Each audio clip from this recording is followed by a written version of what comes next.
बनाएंगे। कैप्टन रामचंद्र यादव जी को माननीय राष्ट्रीय अध्यक्ष जी के द्वारा सम्मानित हो रहे हैं, जिन्होंने देश का सम्मान बढ़ाया है। और दूसरे नंबर पर निहाल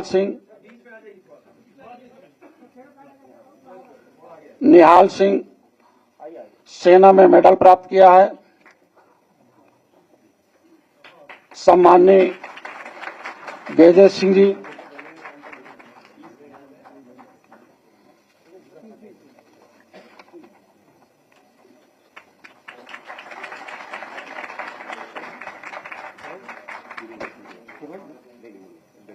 अच्छा बोल दिया, हाँ बोल दिया, फिर इसके बाद सम्माननीय गजेश सिंह जी,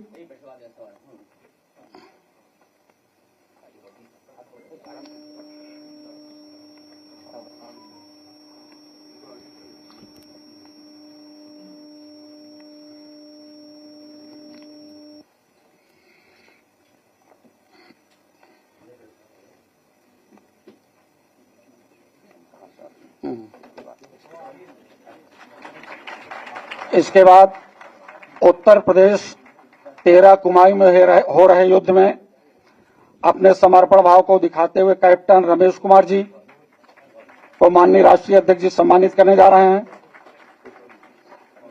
मेजर प्रमोद कुमार जी,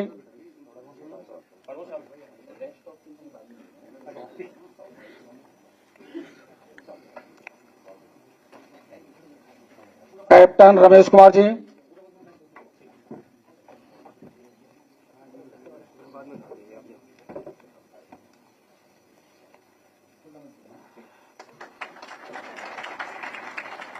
मेजर प्रमोद कुमार जी,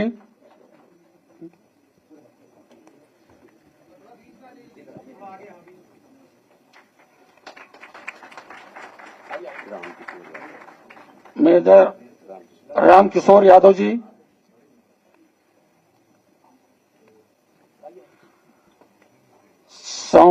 सम्माननीय नवमीलाल यादव जी, सम्माननीय अभिमन्यु सिंह जी, सम्माननीय इंद्रजीत यादव जी,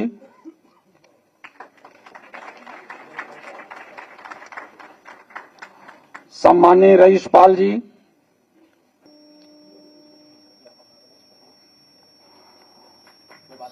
सम्माननीय पंकज यादव जी, सम्माननीय संतोष कुमार जी, सम्माननीय राम विजय जी, सम्माननीय विपिन कुमार जी, सम्माननीय शरद यादव जी,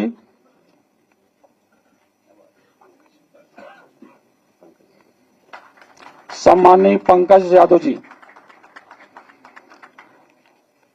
देश का इतिहास रचने वाले 1962 के युद्ध में, राजांगला के युद्ध में आप सभी लोगों ने अपनी वीरता का परिचय देते हुए विजय को फतेह की है और साथ ही साथ भारत के तिरंगे झंडे की शान बढ़ाई है। ये हमारे गौरवशाली इतिहास के ऐसे जाबाज जवान हैं जिन्होंने देश की रक्षा के लिए अपने आप को समर्पण की भावना से कार्य किया है और देश का सम्मान बढ़ाया है।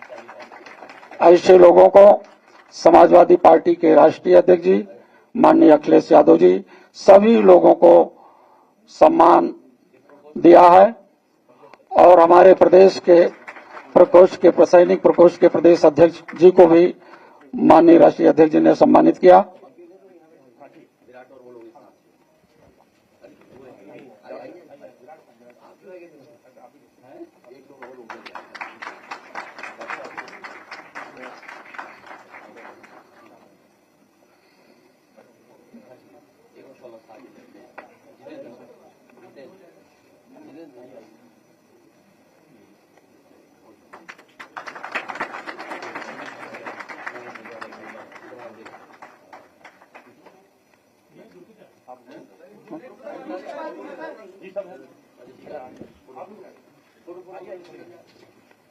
आप बैठे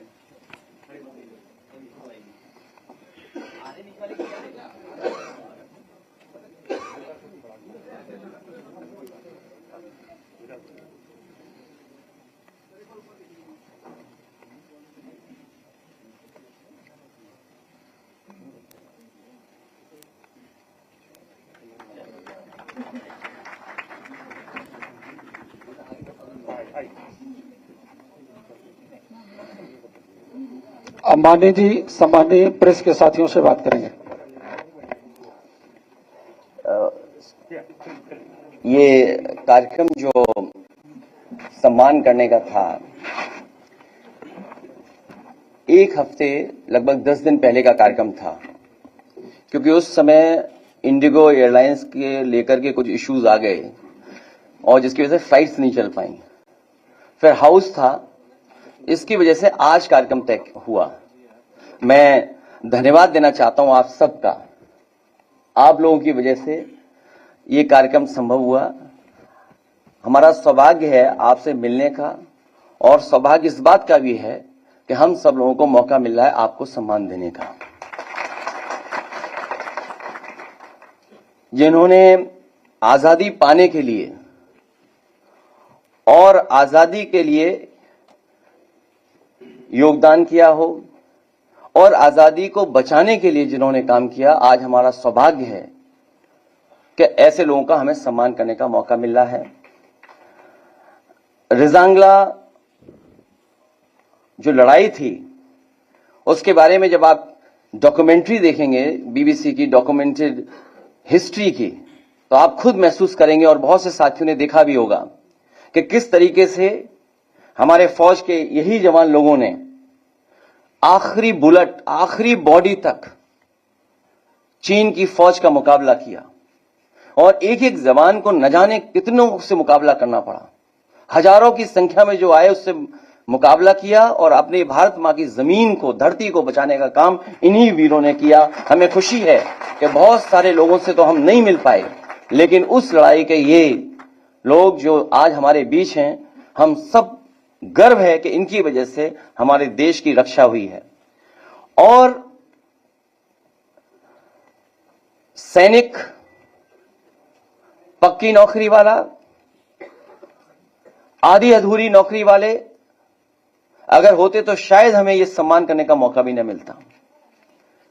तो आज के मौके पर जहां इन वीरों ने, इन बहादुर लोगों ने अपनी जान की परवाह किए बिना देश को और देश की धरती को बचाने का काम किया, जो इनकी बहुत पुरानी मांग रही, उस मांग से जुड़ते हुए हम लोग भी यही मांग करते हैं कि इन वीरों के सम्मान के लिए, उस रेजिमेंट के सम्मान के लिए, उन लोगों के सम्मान के लिए अहीर रेजिमेंट की मांग दोबारा हम लोग मांग करते हैं।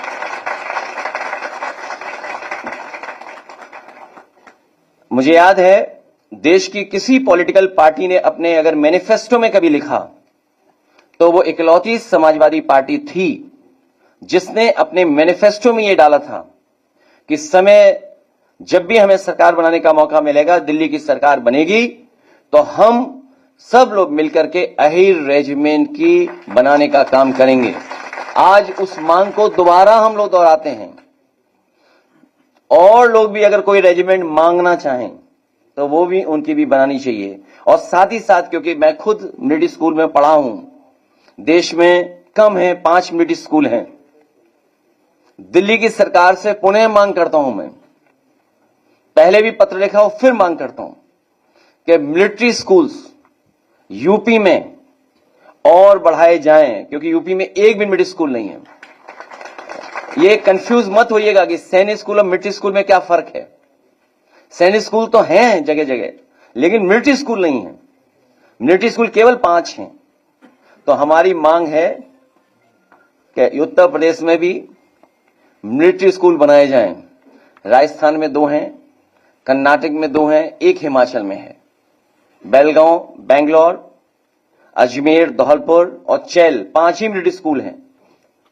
तो हमारी मांग है कि जब उत्तर प्रदेश से देश के प्रधानमंत्री बनते हैं और उत्तर प्रदेश के डिफेंस मिनिस्टर हैं, तो हमारी मांग होगी कि लखनऊ में बन जाए मिलिट्री स्कूल,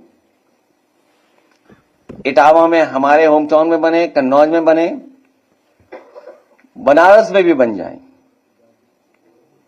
ये हमारी मांग है।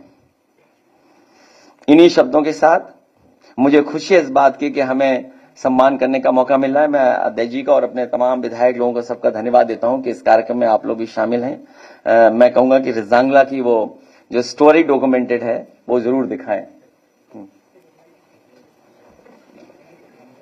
देखना पड़ेगा थोड़ा। 1963 की है।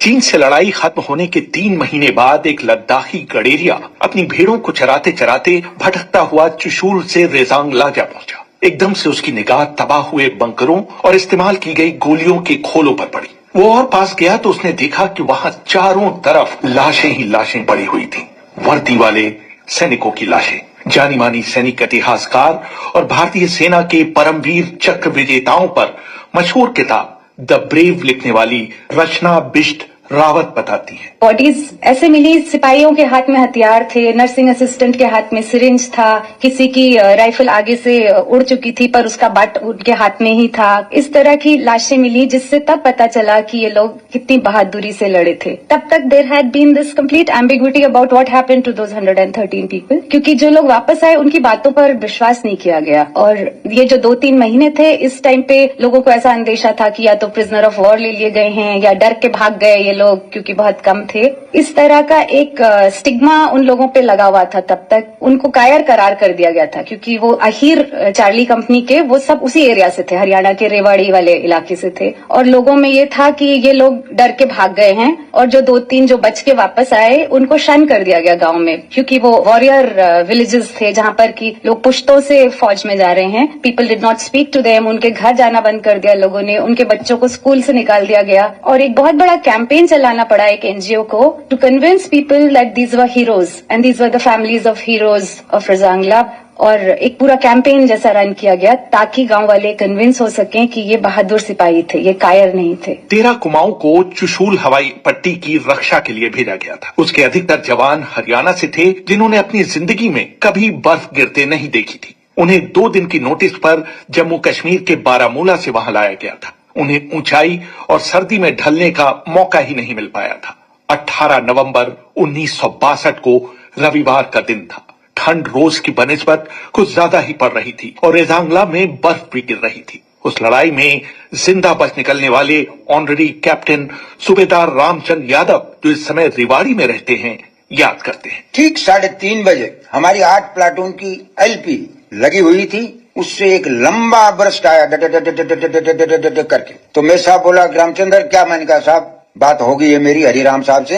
8 प्लाटून के सामने से फायर आया। ठीक 4 मिनट के बाद ही हरिराम साहब का टेलीफोन आया कि रामचंद्र मेरे साहब को टेलीफोन दो।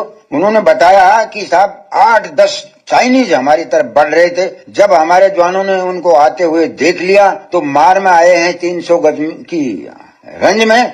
तब हमारे जवानों ने लंबा बर्स्ट फायर किया है। उसमें 4-5 तो उसी टाइम खत्म हो गए, बाकी 2-3 भग गए और मैंने अपनी लाइट मशीन गन को अपने मोर्चे के अंदर वापस बुला लिया है। ये बात सुन करके मैं साहब बोला कि हरिराम साहब जो वक्त हम चाहते थे वो वक्त आज आ गया है। हरिराम साहब बोला साहब आप चिंता मत करिए, हम सब जवान तैयार हैं, मोर्चा पकड़ लिया है। 7 पलटन के जमादार सुरजा राम ने अपनी कंपनी कमांडर को इत्तला दी कि चीन के करीब 400 सैनिक उनकी पोस्ट की तरफ बढ़ रहे हैं। तभी 8 पलटन ने रिपोर्ट किया कि रिज की तरफ से करीब 800 चीनी सैनिक भी उनकी तरफ बढ़ रहे हैं। मेजर शैतान सिंह ने आदेश दिया कि जैसे ही चीनी उनकी शूटिंग रेंज में आए उन पर फायरिंग शुरू की जाए। 7 प्लाटून की 3 लाइट मशीन गनों ने एक साथ फायर खोल दिया। साथ ही 9 प्लाटून जो फॉरवर्ड में लगी हुई थी उसकी लेफ्ट लाइट मशीन गन ने भी फायर दुश्मन के ऊपर खोल दिया। ठीक 8 मिनट के बाद साहब का टेलीफोन आया सुजाराम साहब का कि रामचंद्र। मैं कहा साहब मैं साहब को बताओ। मैंने कहा साहब बात ही कर लो, कमांड पोस्ट में ही है। क्योंकि मैं साहब बाहर निकल जाते थे बार बार। मैं ये कहता साहब आप बाहर मत निकलो क्योंकि दुश्मन का भरोसा नहीं कब सेलिंग आ जाए। बोला साहब चाइनीज को हमने बुरी तरीके से मार दिया है, आप चिंता मत करिए और जवान सुरक्षित है हमारे। कोई भी जवान को किसी भी किस्म की कोई जख्मी वगैरह नहीं हुआ है। ये बातें कर ही रहे थे कि इतनी देर में 8 प्लाटून से खबर आ गई हरिराम की कि साहब हमारी तरफ दुश्मन करीब 400 की नफरी में हमारी तरफ बढ़ रहा है। मैं आपको सच बताता हूँ क्योंकि लड़ाई हो ली, सब कुछ हो लिया, लेकिन पहला गोला उनका हमारे को खाउस पे आके पड़ा। मैं साहब बोला रामचंद्र फायर स्टॉप करा दो। अपनी 3 इंच को आदेश दिया कि टारगेट तोता, क्योंकि हर रेंज ले रखा था, हर उसका कोडवर्ड रखा हुआ था। इधर से हमारी 3 इंच मेटर ने फायर शुरू करना, इधर से 8 प्लाटून ने फायर शुरू, ये हमला भी उसका नाकाम कर दिया। इसी दौरान में दुश्मन का हैवी सेलिंग हुआ साहब।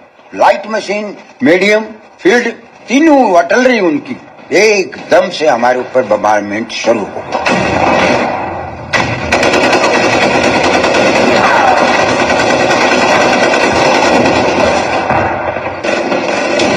जब चीनियों द्वारा सामने से किए गए सारे हमले नाकामयाब हो गए तो उन्होंने अपनी योजना बदल डाली। सुबह 4:30 बजे के करीब उन्होंने सभी चौकियों पर एक साथ गोले बरसाने शुरू कर दिए। 15 मिनट में सब कुछ खत्म हो गया। हर तरफ मौत और तबाही का मंजर था। पहला हमला उन्होंने रिपल्स कर दिया था और उनको वो बॉडीज गलीज में गिरी हुई नजर भी आई ऊपर से, पर उसके थोड़ी देर के बाद में चाइनीज ने उनके ऊपर मॉर्टर से फायर किया और ये 15 मिनट का हमला था जो बहुत ही डेडली अटैक था। ये जो जवान यहाँ पे तैनात थे इनके पास बस लाइट मशीन गन्स थी और .303 की राइफल्स थी जो कि सिंगल लोड थी, मतलब हर गोली चलाने के बाद उनको लोड करना पड़ता था। और इतनी सर्दी थी कि वो बताते थे कि जवान की उंगलियां जम गई थी। 15 मिनट के अंदर देयर वाज कंप्लीट डिवास्टेशन। उनके सारे बंकर्स उजड़ गए, टेंट्स उखड़ गए, जवानों के लिम्स उड़ गए और तबाही सी मच गई। मगर उसके बाद भी मेजर शैतान सिंह ने उनको बोला कि आप डरिए मत, आप लड़ते रहिए। And that is what they did. जब ये सब हटा धुआं वगैरह तो उन्होंने देखा कि सामने दूर रिज पर याक्स आ रही हैं। कुछ क्षणों के लिए उन जवान्स ने सोचा कि हमारी ही अल्फा कंपनी के लोग हैं जो हमारे बचाव के लिए आ रहे हैं, and they were very elated. पर जब उन्होंने दूरबीन लगा के देखा तो वो चाइनीज थे और वो याक्स के ऊपर अपना बाकी सामान लाद के, अपनी एम्यूनिशन वेपन्स लाद के आ रहे थे। And that is when the third attack happened, जबकि वो आकर के उन्होंने एक एक को मार दिया। इस बीच मेजर शैतान सिंह की बांह में शेल का एक टुकड़ा आकर लगा। उन्होंने पट्टी करवाने के बाद लड़ाई जारी रखी। तभी एक चीनी सैनिक का पूरा बर्स्ट उनके पेट में लगा और वो नीचे गिर गए। मेजर शैतान सिंह अत्यधिक खून बह जाने की वजह से बार बार बेहोशी की हालत में चले जा रहे थे। सूबेदार रामचंद्र यादव इस मुश्किल समय में उनके साथ थे। बेहोश होते ही मैंने जाके दंडेड़ा, होश आया, रामचंद्र, मैंने कहा साहब बहुत दर्द हो रहा है पेट के अंदर, मेरा बेल्ट खोल। मैंने कहा साहब बेल्ट नहीं खोलूंगा, क्योंकि उससे पहले जब मैंने अंदर हाथ दिया तो मेरे साहब की आंतें बेल्ट के नीचे आ चुकी थी। फिर मेरे साहब बेहोश हो गए। फिर होश में आया मेरे साहब, चल रही है फायरिंग, बम्बारमेंट भी दुश्मन का दोबारा आ गया, हमारे ऊपर चल रहा है। अब मेरे साहब बोला कि रामचंद्र एक बात सुन। कहा साहब? मेरा एक कया मान ले कि आप बटालियन में चले जाओ और बोलो कि कंपनी ऐसे लड़ी है और कंपनी शहीद होगी। मैं बोला साहब मैं आपको छोड़ के नहीं जा सकता। मेरे साहब बोला रामचंद्र ये मेरा हुक्म है। चारों तरफ लाशें ऐसी बिखरी पड़ी थीं जैसे वो कपड़े की गुड़ियाएं हों। मेजर शैतान सिंह का टेंट बुरी तरह से तहस नहस हो चुका था। उनके दोस्त चिमन का सिर धड़ से अलग पड़ा था। मंडोला गांव के महेंद्र सिंह की टांगे बुरी तरह कुचली जा चुकी थी। मैंने सूबेदार रामचंद्र यादव से पूछा कि इस लड़ाई में 13 कुमाऊं के 124 में से 113 जवान मारे गए। आप किस तरह इस भयानक हमले में बच गए? मैं तो मामूली जख्मी था, ज्यादा नहीं, मेरे को बिल्कुल होश था, लेकिन मेरे दिमाग में यही था कि हरबुल ने यह कहा था कि मेजर साहब को नहीं छोड़ देना, मेजर साहब की लाश दुश्मन को नहीं दे देना। और जब ही हमारे ऊपर से रन कर गया, मुझे मौका मिल गया, मैंने मेजर साहब को उठाया है और वहां से छाती के लगा के 3-4 रोल किया और बजरी के अंदर जब ढलान में आ गया तो उठाया है और लेकर के 1 किलोमीटर नीचे आया हूँ और जड़ी है ढक दिया है। ये सोचा कि नीचे क्वार्टर मास्टर के पास जाना है और जाने के बाद मैं साहब की लाश को लेके जाना है। लेकिन जब मैं नीचे गया तो उस जगह तो आग लगा रखी, राशन पानी में सब में आग लगी हुई है और ना वहाँ हौलदार मेजर था, ना वहाँ वाशरमैन था, ना वहाँ सफाई वाला कोई नहीं था। तब एक जीप आई है, जीप आने के बाद में वो जीप मेरे को लेकर हेडक्वार्टर में गई है। रेजांगला की लड़ाई को भारतीय सैन्य इतिहास की सबसे बड़ी लड़ाइयों में से एक माना जाता है, जब एक इलाके का रक्षण करते हुए लगभग सभी जवानों ने अपने प्राणों की आहुति दे दी थी। उनको जो आदेश मिले थे वो उन्होंने आखिरी दम तक पूरे किए। जो ब्रिगेड कमांडर थे ब्रिगेडियर TN रैना, उनसे रिटर्न में हर एक सब कंपनी के पास में आदेश आए थे कि आप आखिरी गोली और आखिरी आदमी तक लड़ेंगे। तो ये उन्होंने टू द टी फॉलो किए ये ऑर्डर्स। 124 जवान वहां पर तैनात थे और ऑलमोस्ट 1000 की संख्या में चाइनीज का उनपे अटैक हुआ था, मगर उन्होंने हार नहीं मानी। मैं आपको बताना चाहूंगी रेहान कि जब मैं इसको रिसर्च कर रही थी तो 13 कुमाऊं वाज द बटालियन। उनको जब मैंने मेल के साथ संपर्क किया और उनसे बोला कि आप थोड़ा बैटल के बारे में बताइए, तो उन्होंने मुझे कुछ तस्वीरें भेजी और उन्होंने मुझे बोला कि हम पहले आपको नाम भेजते हैं कितने लोग मरे हैं। तो that ran into 3 sheets on my laptop. I could not read it till the end but my eyes were full of tears कि कितने लोग उस लड़ाई में मरे जो सुबह 4:30 बजे शुरू हुई और 8:15 बजे खत्म हो गई थी। रेजांगला में लड़ने वाली C कंपनी का हर जवान हीरो था। अदम्य साहस दिखाने के लिए मेजर शैतान सिंह को मरणोपरांत भारत के सर्वोच्च वीरता पुरस्कार परमवीर चक्र से सम्मानित किया गया। अगर ये कंपनी नहीं होती, नहीं शहीद होती, तो ले कारगिल जंग के खतरे में पड़ जाता। मैं आज बताता हूँ, क्योंकि इसी ने रोका उस वैली को, इस कंपनी ने रोका उसको, और जब उसको इतना नुकसान हो गया तो उसने खुद सीजफायर किया। अब मैं आपको बताता हूँ कि लड़ाई से 4 दिन पहले हमें आदेश मिला कि देखो आप पीछे हट जाओ। तो मेरे साहब बोला कि देखो साहब, मैं जब तक जवानों से बात नहीं कर लिया मैं ये नहीं कर सकता। मैं बोला साहब, जवान यहां से मर जाएगा लेकिन इस पोस्ट को छोड़ेगा नहीं।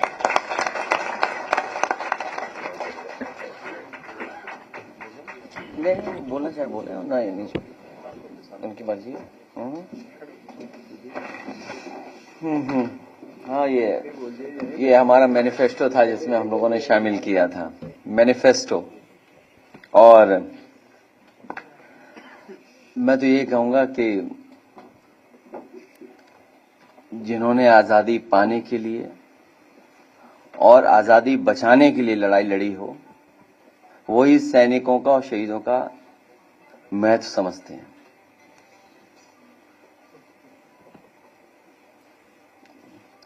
अगर कुछ कहना चाहें,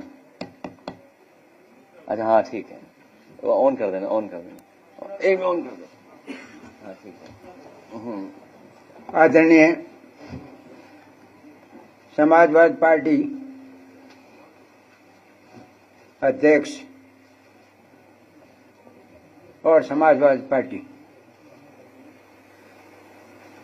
जो आपने इन बहादुरों के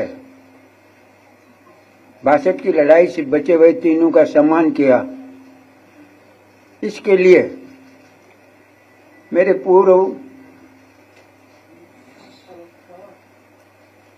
डिफेंस मिनिस्टर और रजांगला के शहीद आपको बार बार धन्यवाद देते।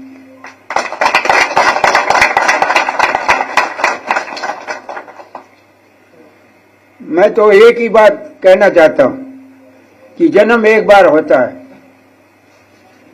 अगर ये देश के काम आए तो इससे बड़ा धर्म नहीं होता।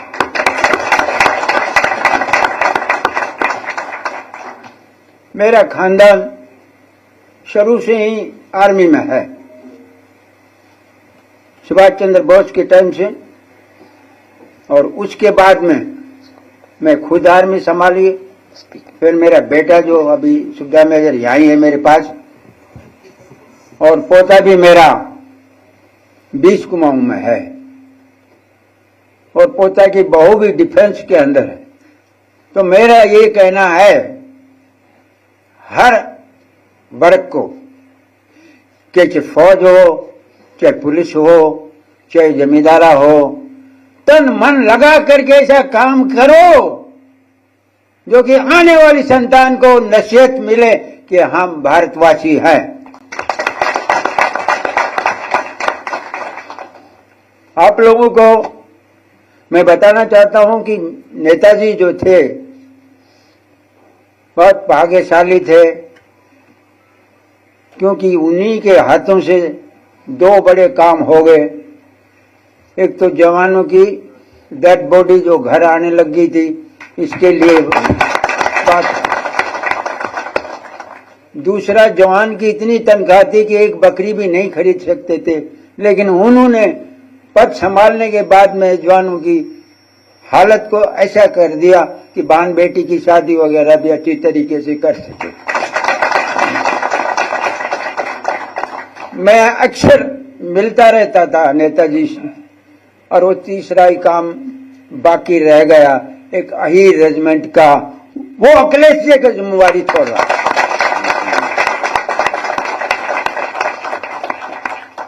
बाकी मैं आपका समय लिया, माफ करना।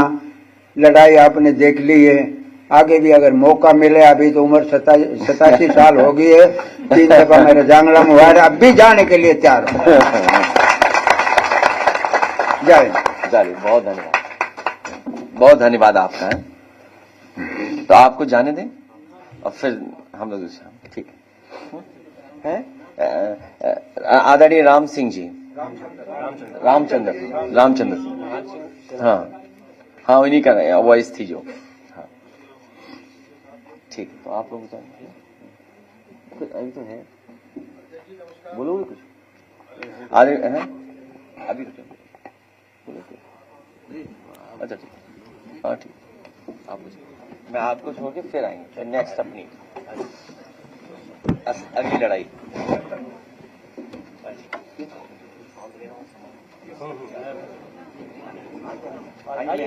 संभाल के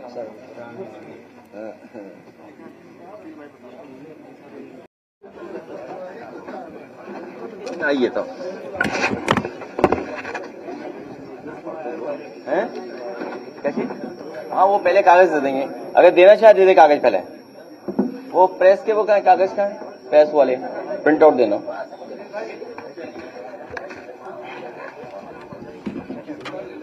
ये पढ़ दे क्या कर लो।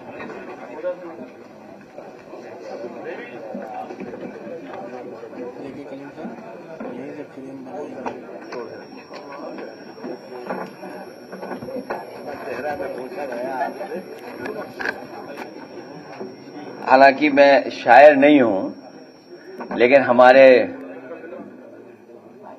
आदरणीय उदय प्रताप सिंह जी राष्ट्रीय कवि हैं और इधर हिंदी उर्दू उसमें इनका बहुत बड़ा सम्मान है। नेताजी के गुरु रहे तो हमारे तो बहुत सम्मानित हैं और समय समय पे इनकी कविताएं शेर, और मुझे याद है कि जब मैं मुख्यमंत्री था और इनकी बहुत फेमस न मेरा है न तेरा है, उस समय मैंने बहुत सारे देश के प्रतिष्ठित लोगों को भेजा था नए साल की बधाई पर, या त्योहार की बधाई भी मुझे याद नहीं आ रहा है क्योंकि अब एज के हिसाब से मेमोरी और रील्स की वजह से मेमोरी चली जाती है।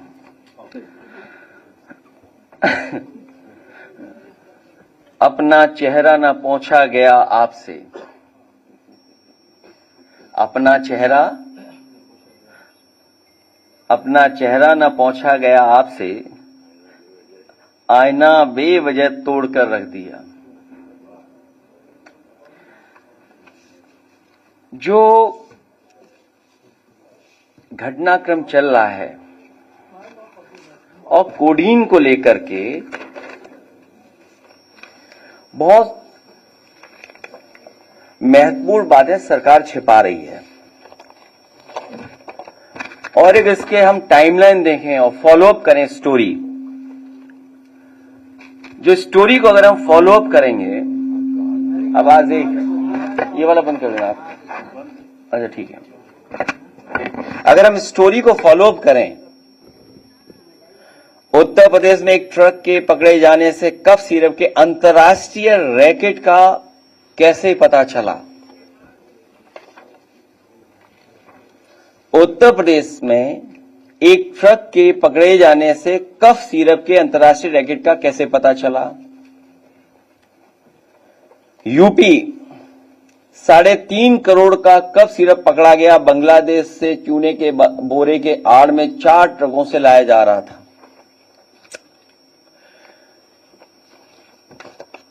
36 जिलों में 118 से अधिक एफआईआर, यूपी में कफ सिरप का काला कारोबार।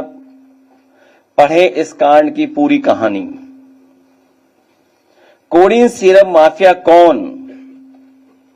5 तरह के फर्जी फर्म, पूर्वी यूपी एवं बांग्लादेश, हब और नेक्सस।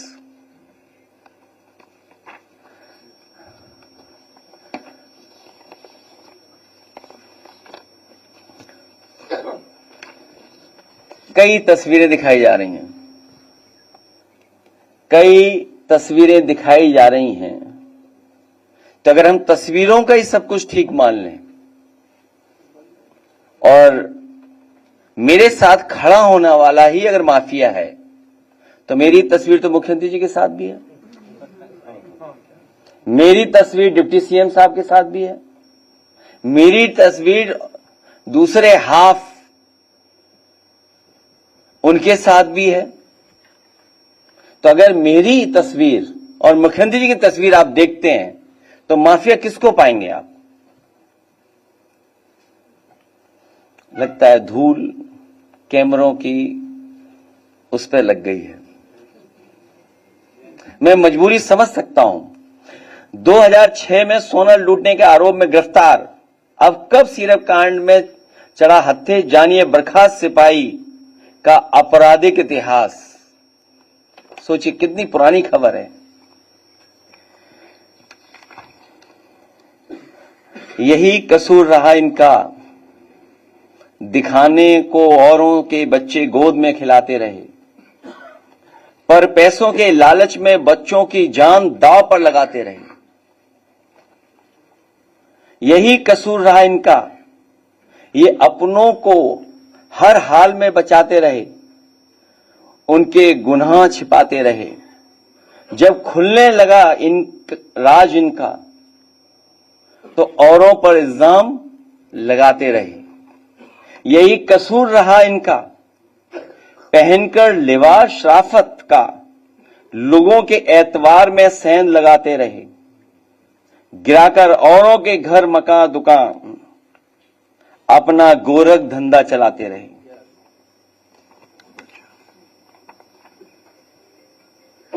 किसी प्रदेश का मुख्यमंत्री झूठ बोले और उसके साथ खड़े हुए जो पसंद नहीं कर सकते मुख्यमंत्री को, वो झूठ बोले, तो कल्पना कर सकते हैं कि प्रधानमंत्री के क्षेत्र में इतना बड़ा रैकेट चल रहा हो। सवाल ये नहीं यूपी में चल रहा है, बड़ा सवाल यह है कि प्रधानमंत्री के संसदीय क्षेत्र से चल रहा था, और कोई 100, 200, 300 करोड़ का नहीं है।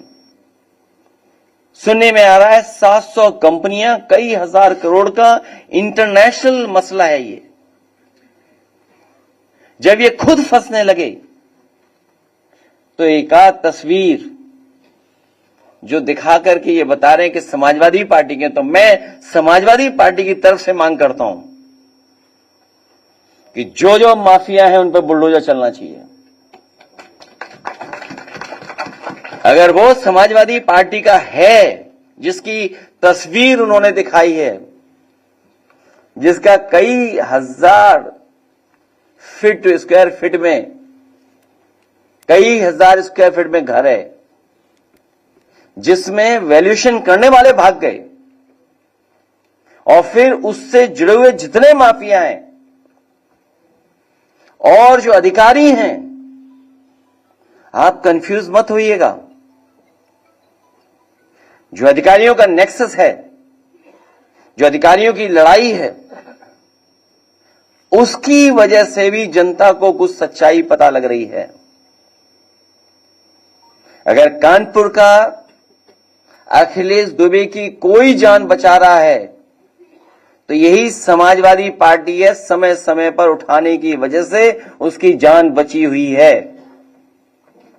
और पूरी सरकार लगी है कि उसको और कैसे बचाया जाए। उत्तर प्रदेश में तो कमाल चल रहा है। इसलिए हमारी समाजवादी पार्टी की तरफ से मांग है, और हमारी तरफ से मांग है कि जिनको आप समाजवादी पार्टी का बता रहे हैं, कालीन भैया, कोडीन भैया, जितने लोग हैं, उन सब पे बुलडोजर चलना चाहिए। क्योंकि सवाल देश के प्रधानमंत्री जी के लोकसभा के क्षेत्र का है, वहां से ये नेटवर्क चल रहा था। उसमें जितने लोग शामिल हैं, हजारों करोड़ का जिन्होंने खेल किया है, उन सब पे बुलडोजर चलना चाहिए। लीडर पोजीशन भी यही मांग करेंगे। खत्म हो गई बात।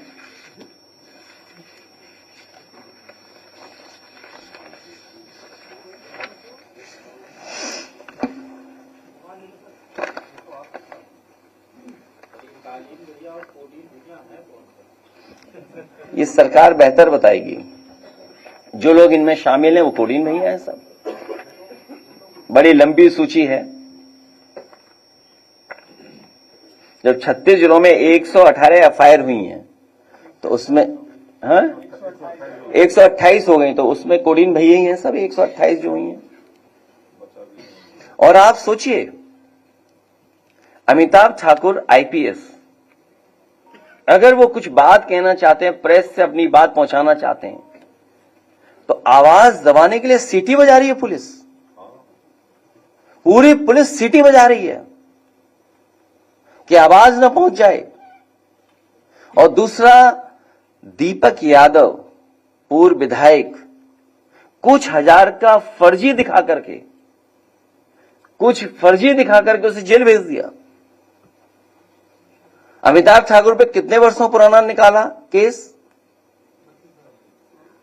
कितना पुराना। इसी तरह याद होगा रमाकांत यादव पर कितने साल पुराना केस निकाला। आदरणीय मोहम्मद आजम साहब की बात नहीं कर रहा हूं मैं अभी, कितने झूठे मुकदमे लगे। तो आप सोचिए क्या हो रहा है ये।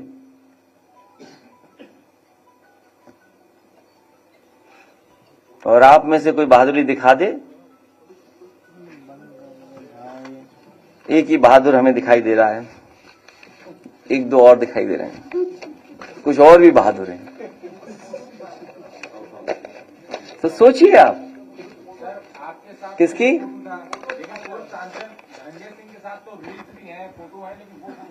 तो मैं तो कह रहा हूं कि जिसके साथ मेरी तस्वीर है और उसके साथ जिन जिन की तस्वीर है, सब पे चढ़ा दो बुलडोजर। हम मांग कर रहे हैं, इससे ज्यादा और क्या मांग कर सकते हैं, कि हम सरकार में थोड़ी हैं।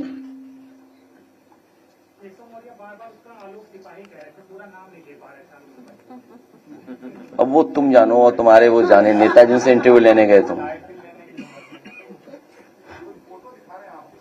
तो मेरी फोटो तो मुख्यमंत्री के साथ भी है, तो माफिया किसको मानोगे।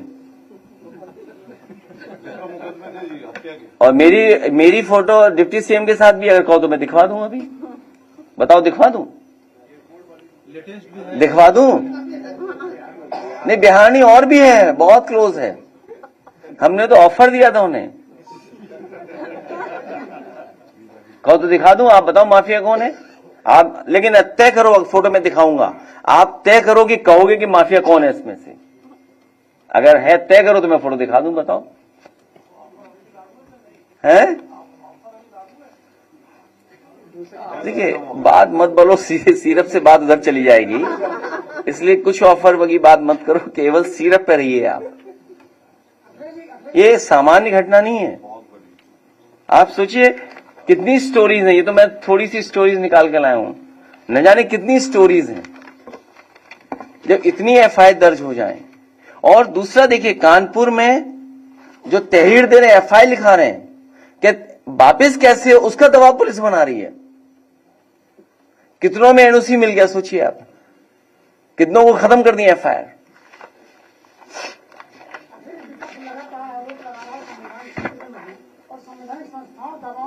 मैं देखता हूं यूट्यूब वाले बड़े अच्छे लोग हैं, एक यूट्यूब की स्टोरी वही प्ले कर दो। हिंदुस्तानियत की आपातकाल का समय चल रहा है, हिंदुस्तानियत का आपातकाल का समय चल रहा है। अखिलेश जी, अब बिहार के पूर्व मुख्यमंत्री रहे केंद्रीय मंत्री सीताराम मांझी, वो कहते हैं कि 2020 के चुनाव में 2700 वोट से हारा हमारा प्रत्याशी। उन्होंने सच बोला है, यूपी में भी लगता है आपको कि फोन वोन जाता होगा इधर कहीं से। तुम कई प्रेस कॉन्फ्रेंस में आए नहीं हो, आर्काइव में पड़ी होगी, निकाल के दिखा देना क्या मैंने कहा है प्रेस में। कई प्रेसों में नहीं आए आप, या हो सकता है कहीं और बिजी रहे हो, उस समय। किसकी? हम आपकी भी मदद करेंगे कभी आप परेशानी में होगे तो, और आपकी मदद करेंगे जब कभी परेशानी में आप होंगे। हर परेशानी में जो लोग हैं उनकी मदद हम लोग करेंगे, समाजवादी लोग करेंगे। लेखपाल भर्ती में आरक्षण मामले को लेकर पहले ओम प्रकाश राय पद और अब केशव प्रसाद मौर्य, ये दोनों लोग पद लिख रहे थे। देखिए, आप कोडीन पर रहिए, कहाँ इधर उधर भाग रहे हो आप, उसकी बाद में कर लें। भाई बीजेपी से आप आरक्षण की उम्मीद करो, ये आप खुद बेईमान है, इसका मतलब उनसे उम्मीद क्यों कर रहे हो आप। कोई एक नौकरी नहीं, तमाम नौकरियों का मैं उदाहरण दे सकता हूं। और एक वो नया है नॉट सुटेबल, कितनी बार किया उन्होंने, और कल जब ट्वीट कर दिया तो सुना है कि उसमें कुछ बैक कर लिया उन्होंने।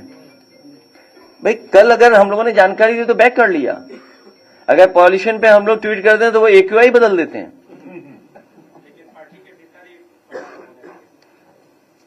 वो गैंग है, it's not a political party. Gang में किसी विचार नहीं होते हैं। वो वीडियो दिखाओ पहले। वो नहीं, ये नहीं। अरे वो एक वीडियो भेजा मैंने, यही बनाया था। अच्छा नहीं होगी, मैं भेजता हूँ।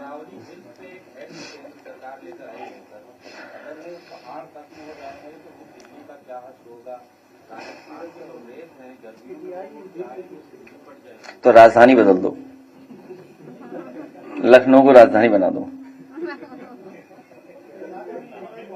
भाई मैं आपसे कह रहा हूं, पर्यावरण ऐसा है क्योंकि बहुत सारे लोग चिंतक विचारक भी हैं यहाँ, तो पर्यावरण पे हम लोग एक डिफरेंट प्रेस कॉन्फ्रेंस कर लेंगे जिसमें केवल पर्यावरण पे बात करेंगे कि सॉइल पॉल्यूशन है, एयर पॉल्यूशन है, लैंड पॉल्यूशन है, आपकी रिवर पॉल्यूटेड है, साउंड पॉल्यूशन है। साउंड पॉल्यूशन नहीं दिखाई देता आपको? तो AQI को लेकर भी है, बड़े सवाल हैं। फिर आप कहोगे कि आपके एक सांसद ने कुछ कह दिया है, तो आपके टेक्नोलॉजी को क्यों बदला आपने? इलेक्ट्रिक, वो क्या बोलते हैं जिसमें लाश जलाते हैं, इलेक्ट्रिक होता है नहीं, इलेक्ट्रिक क्या, हाँ विद्युत है, इलेक्ट्रिक जो भी बोलते हैं उसको, तो क्यों लाए आप?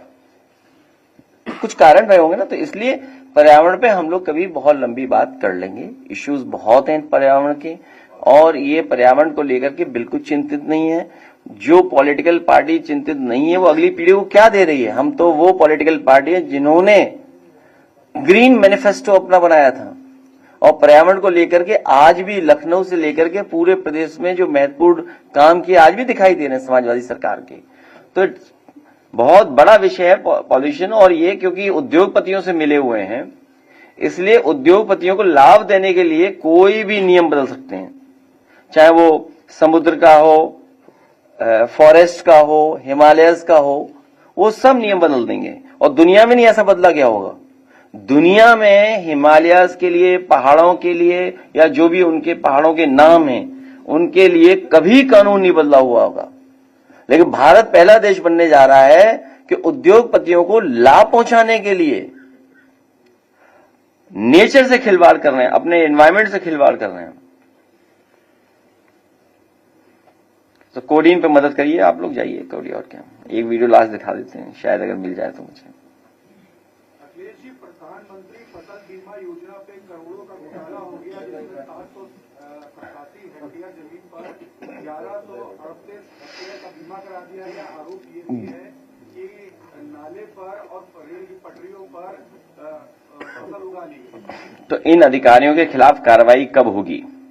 टोक्यो जनरल इंश्योरेंस कंपनी का भी नाम आ रहा है, और कैबिनेट मंत्री है सूर्य प्रताप शाही समेत तमाम लोग मामले दबाने का काम कर रहे हैं, ये भी आरोप है। ये स्कीम ही किसानों को मदद नहीं कर रही है। और आपको याद होगा जब समाजवादी सरकार थी उस समय हम लोग इस स्कीम को इसलिए नहीं लागू कर रहे थे, जो किस्त है वो कंपनियों को ज्यादा लाभ पहुंच रहा है, किसान को लाभ कम पहुंच रहा है। ये भेजा, इसका वीडियो अगर अपलोड कर सके। हाँ ठीक है, प्ले करा देना। किसी ने बनाया वीडियो, एक हम यूट्यूबर ने, तो हमें किसी ने भेजा, तो हमने कहा आपसे भी शेयर कर लें। दोषी के खिलाफ कार्रवाई हो, वो इसलिए नहीं चल रहा है क्योंकि स्वजाति लोग हैं अपराधी उसमें। स्वजाति लोगों पर बुलडोजर नहीं चल सकता। और ये बलिया की जो घटना बता रहे हैं आप, थाना बता देना, मुझे याद नहीं है,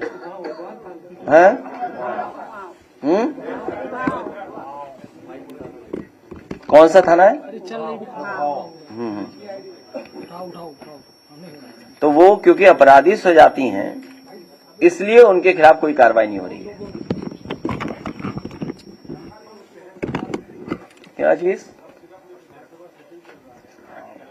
तो सब विधायक तो चाहते हैं बहस हो, हम लोग तो सब विधायक चाहते हैं, पार्टी भी चाहती है और सत्र भी बड़े, समय मिले सबको, क्योंकि बहुत सेंसिटिव और बहुत बड़ा इशू है, कोई सामान्य इशू नहीं है ये। और सरकार के लोग इसमें शामिल हैं, और देश के प्रधानमंत्री जी के छेद से चल रहा है।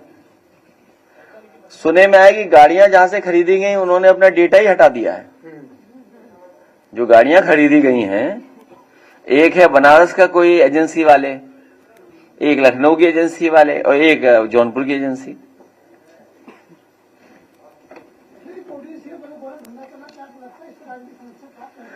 इसमें मुख्यमंत्री जी का संरक्षण प्राप्त है।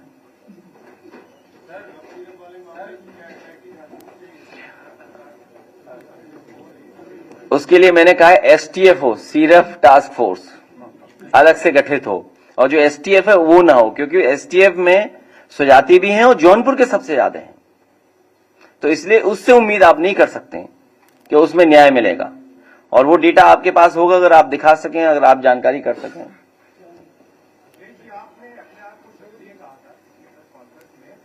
मैं तो ये चाहता हूं कि वो दूसरे कहें कि हम शूद्र हैं। बात ही नहीं समझ पाए लोग।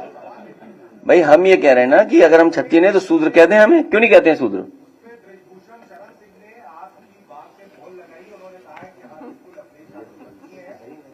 क्या कहा उन्होंने? क्या कहा उन्होंने? तो मैं उनकी बात पूरी मान रहा हूं, मैं उनकी बात मान रहा हूं, मैं उनकी पूरी बात मान रहा हूं। तो मैं तो ये कह रहा हूं कि जो आपके डिबेट में बहस कर रहे हैं वो कहें कि हम क्षत्रिय नहीं है, शूद्र हैं, ये बता दो।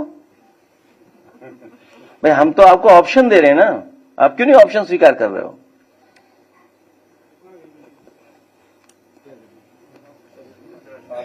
लाइट बंद कर दो, प्ले कराइए।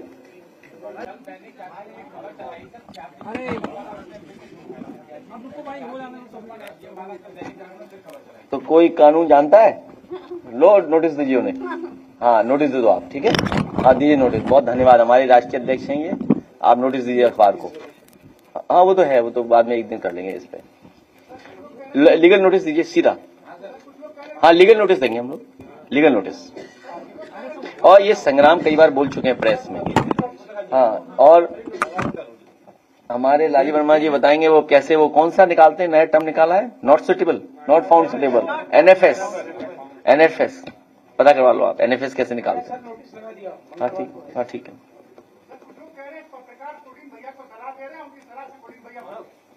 देखो ये पत्रकारों का कहाँ तार किससे जुड़ा है मुझे नहीं पता। अगर आपको जुड़ा हो तो कभी अकेले में बता देना।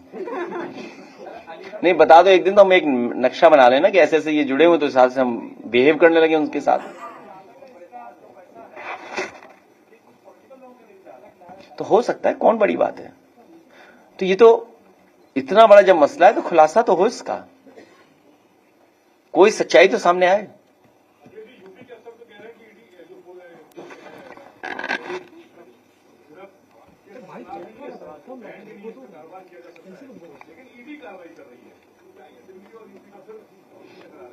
उस पहलू पे मुझे कोई जानकारी नहीं है।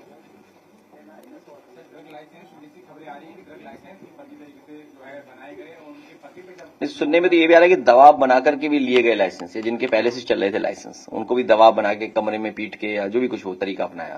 फर्जी फर्मों का 2 वर्षों में रजिस्ट्रेशन हुआ और गलत तरीके से उनका बहुत सी चीजें वो सरकार बताए, हम क्यों बताएं, आप क्यों बता रहे हो? अरे सब पता ये बातें भाई, ये विधानसभा में बोलना जाके। अमरूद लाइए। और वो कौन ज्ञापन देना चाहते हैं हमारे कुछ साथी? कौन है ज्ञापन वाले? वंदे मातरम जिन्होंने गाया नहीं आजादी से पहले और बाद में। क्या चीज?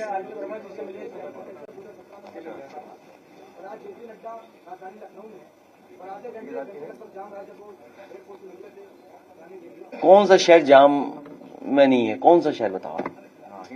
कौन से शहर में जाम नहीं लग रहा? कोई इंफ्रास्ट्रक्चर बनाया नहीं। आप बताइए 10 साल में क्या इंफ्रास्ट्रक्चर क्रिएट किया सिटीज में, जो स्मार्ट सिटी का सपना दिखाया था। आइए छोड़िए वो लीगल पार्ट देखिए अपना। लाइए अमरूद लाइए। हाँ एक टोकरी हमारे लिए, एक टोकरी सबके लिए। अरे हो गया, बस इतना ही होता है। हाँ ठीक है, फैल जाओ ना, तो तस्वीर उनकी भी आएगी। वो कौसाम्बी की सबसे असली तो कौसाम्बी का होता है। कौसाम्बी का इलाहाबाद वाले बोलने लगे हमारा है। नहीं कौसाम्बी वाला है। अच्छा वो इलाहाबाद का।